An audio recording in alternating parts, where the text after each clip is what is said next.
यह शहर एक अलामत बन चुका था जिसके मायने फरीकैन के नज़दीक मुख्तलिफ थे। यूरोप जो कई बार आले उस्मान से शिकस्त खा चुका था, अपने कई हिस्से सल्तनत उस्मानिया में शामिल करा चुका था। तुर्कों के खिलाफ कई महाज कायम करके मुकद्दस जंगें लड़ चुका था। इसके जख्म अभी तक रिस रहे थे। कुस्तुनतुनिया अब भी उनके वकार का मजहर था। नाकाबिल शिकस्त कुस्तुनतुनिया के हवाले से वो सारी शिकस्तों और बर्बादियों को फरामोश कर देते थे। कुस्तुनतुनिया पर उनका इक़्तिदार उनकी अजमत की गवाही देता था। कुस्तुनतुनिया अब भी यह साबित करता था कि यूरोपीय हुकूमतें सब कुछ गंवाने के बावजूद बरतर हैं, क्योंकि तुर्क मुसलमान और सल्तनत उस्मानिया जैसी अजीम हुकूमत भी उन्हें फतह नहीं कर सकी।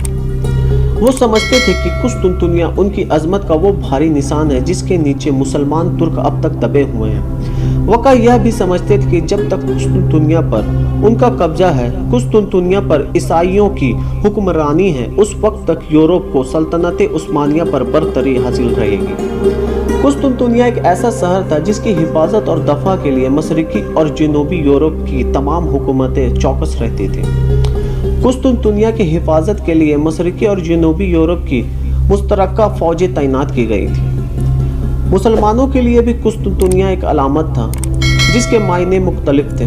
मुसलमानों के लिए कुस्तुनतुनिया शहर था जिसकी फतह की नुसरत सरवरे दो आलम मोहम्मद सल्लल्लाहु अलैहि वसल्लम ने दी थी। मुसलमान बेकरार रहते थे कि कुस्तुनतुनिया पर उनका कब्जा कब होगा और नबी अकरम सल्लल्लाहु अलैहि वसल्लम की पेशनगोई पूरी होगी। मुसलमान सदियों से इंतजार कर रहे थे कि कुस्तुनतुनिया कब फतह होता है। कुस्तुनतुनिया मुसलमानों के लिए एक चैलेंज था। कुस्तुनतुनिया एक ऐसी ललकार थी जिसका भरपूर जवाब दिया जाना बेहद जरूरी था।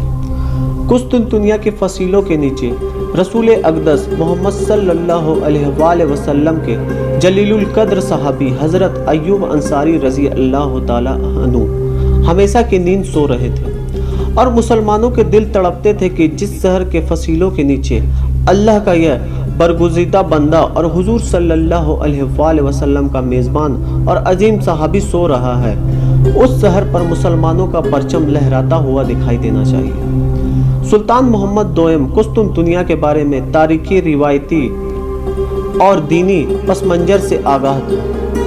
वह कुस्तुनतुनिया को अपनी शुजाअत, जंगी महारत और जहानत के लिए एक चैलेंज समझता था। वह उस शहर को फतह करके दुनिया के अजीम फातिहीन की सफ में मुमताज मकाम हासिल करना चाहता था। बचपन में कुस्तुनतुनिया फतह करने का अज़्म सुल्तान मोहम्मद दोयम के दिल में पैदा हुआ और उम्र के साथ साथ जवान होता चला गया। जब वो बादशाह बना और तख्त पर बैठा तो कुस्तुनतुनिया फतह करने का पुख्ता अज़्म कर चुका था और इसके लिए उसने तैयारियां भी शुरू कर दी। वो नदार ख्यालतों को अमली जमा पहनाने वाला सुल्तान था। इसने एंड्रिन में एक फाउंड्री कायम की, लोहे की चीज ढालने का कारखाना, जहां इसने शानदार और मशहूर हथियार तैयार करवाने शुरू किए। इस फाउंड्री में सुल्तान मोहम्मद दोयम ने एक बहुत ही बड़ी तोप ढलवाई। इस तोप की जिस्मात वक़्त का अंदाजा इस तरह लगाया जा सकता है कि यह तोप पत्थर के गोले बरसाती थी और पत्थर के इन गोलों का वजन 1300 पाउंड तक था। इतने वजनी पत्थरों को यह तोप 1 मील से ज्यादा फासले तक पूरी तेजी व कुव्वत के साथ फेंक सकती थी। यूं तो सुल्तान मोहम्मद दोयम ने कुस्तुनतुनिया फतह के लिए बहुत सी तैयारियां की थी, लेकिन इनकी सबसे ज्यादा तवज्जो यानीचरी की फौज पर थी। इसने उसे मजीद नवाजना शुरू किया और ज्यादा असलहे से लैस करने लगा। यह वो फौज थी जिसने 300 बरस तक सल्तनत उस्मानिया के लिए यूरोप, एशिया और अफ्रीका में फतूहात हासिल की और उन इलाकों में ममलिकत उस्मानिया का परचम बुलंद किया। यानीचरी फौज ने सैकड़ों लड़ाइयां लड़ी और सैकड़ों फतूहात हासिल की थी। हकीकत यह है कि जिसे दुनिया के माहिरीन जंग और मुहर्रिक यकसा तौर पर तस्लीम करते। इन 3 सदियों में पूरी दुनिया में शायद ही कोई ऐसी फौज थी जो यानीचरी के मुकाबले में लाई जा सकती हो। हमले की सलाहियत और जुर्रत व बहादुरी में यानीचरी के मुकाबले में कोई फौज खड़ी न की जा सकती थी। यानीचरी की तारीख भी आलम इस्लाम का एक अहम बाब है। खानदाने उस्मानिया के दूसरे सुल्तान और खां ने अपने ज़माने में एक नई फौज की तश्कील की ज़रूरत महसूस की। सुल्तान और खां का दौर 1326 ईस्वी तक मुस्तमिल है। उसे नई फौज बनाने की ज़रूरत इसलिए महसूस हुई कि उसके ज़माने में उसकी जो अपनी ताकतदार प्यादा फौज थी उसने किसी वजह से बगावत कर दी।